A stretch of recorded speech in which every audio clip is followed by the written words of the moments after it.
Por último, llegamos a esta sección quinta relativa a las preguntas, los cuestionamientos e incluso algunos comentarios. Y la primera duda que me había surgido al hacer este trabajo es que el artículo 897F de la fracción primera, el inciso A, eh, establece que se deberá pedir la información al IMSS, al Infonavit, al SAT y también señala y demás autoridades, lo que en este momento me deja con un interrogante respecto a si solamente, si esta pues frase o esta expresión y demás podría implicar una obligación o una cuestión, o solamente una cuestión enunciativa, es decir, una obligación en el sentido de agotar otras autoridades o si, por ejemplo, solamente pues no sé, llegar a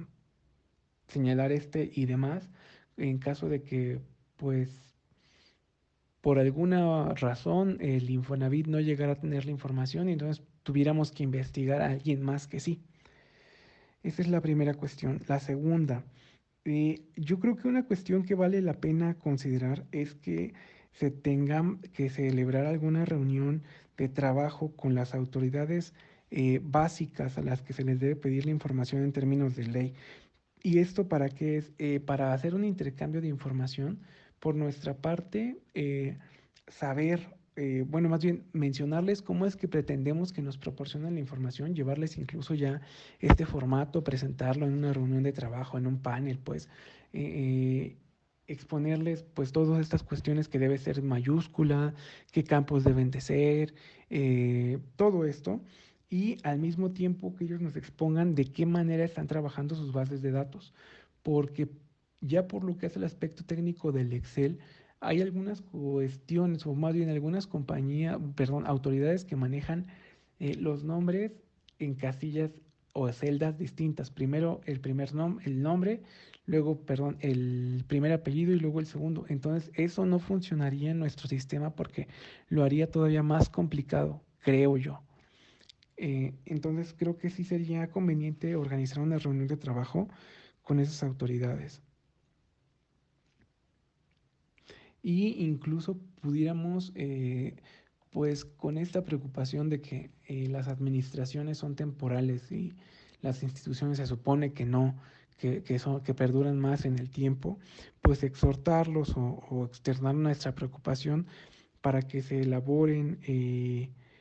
manuales de procedimientos relativos únicamente a cómo se debe llenar la información que les estamos pidiendo, porque en este caso estamos analizando el supuesto de un procedimiento especial colectivo derivado del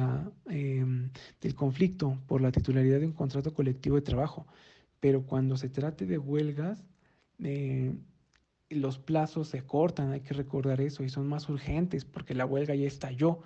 cuando se pide la inexistencia en ese supuesto de la huelga. Entonces creo que sí valdría la pena externar nuestra preocupación para que ellos elaboren su propio, pues un manual, les mencionaba, de procedimientos relativo a esto o que incluyeran en los que ya existen pues un apartado relativo a cómo se va cómo se van a requisitar los campos. Y esto es, les mencionaba, para que perdure la información en el tiempo y para que a pesar de que, pues no sé, en 2024 que se vaya la administración y llegue otra, no tengamos este problema de nuevo pues que no se sepa cómo atender, digamos, cuando se pida ese tipo de requerimiento, ¿no? Eh, Bien, otro aspecto que también eh, me gustaría comentar es que la tabla que nos proporcionan los ingenieros del tribunal es bastante útil, pero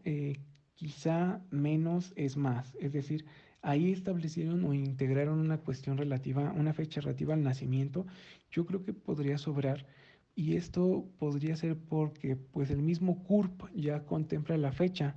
Entonces solamente este era un comentario.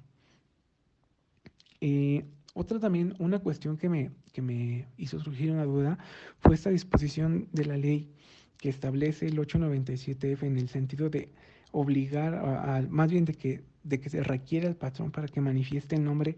de todos los trabajadores. Yo me preguntaba si no era más sencillo que proporcionara solamente el de los trabajadores de base, ¿no? Pero finalmente no lo consideré al momento de hacer la tabla con los requerimientos porque es una disposición expresa de la ley, pero sí me queda la duda y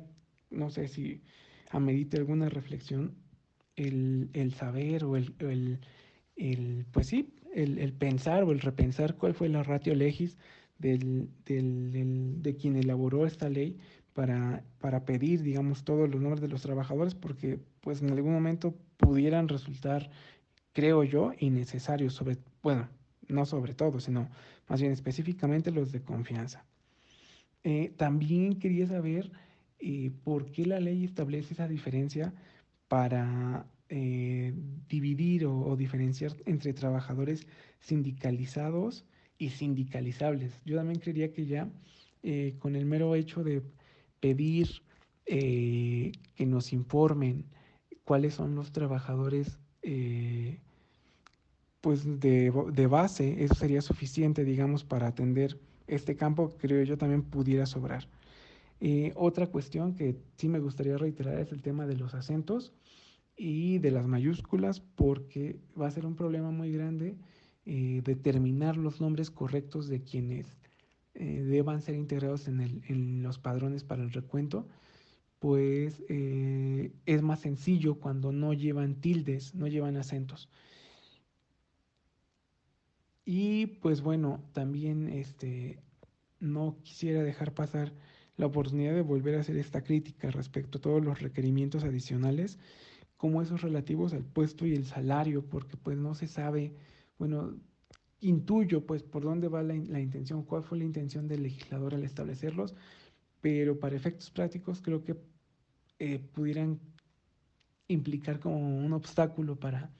esta celeridad que se busca, digamos, con el procedimiento especial colectivo y no se diga, digamos, en la cuestión de las huelgas.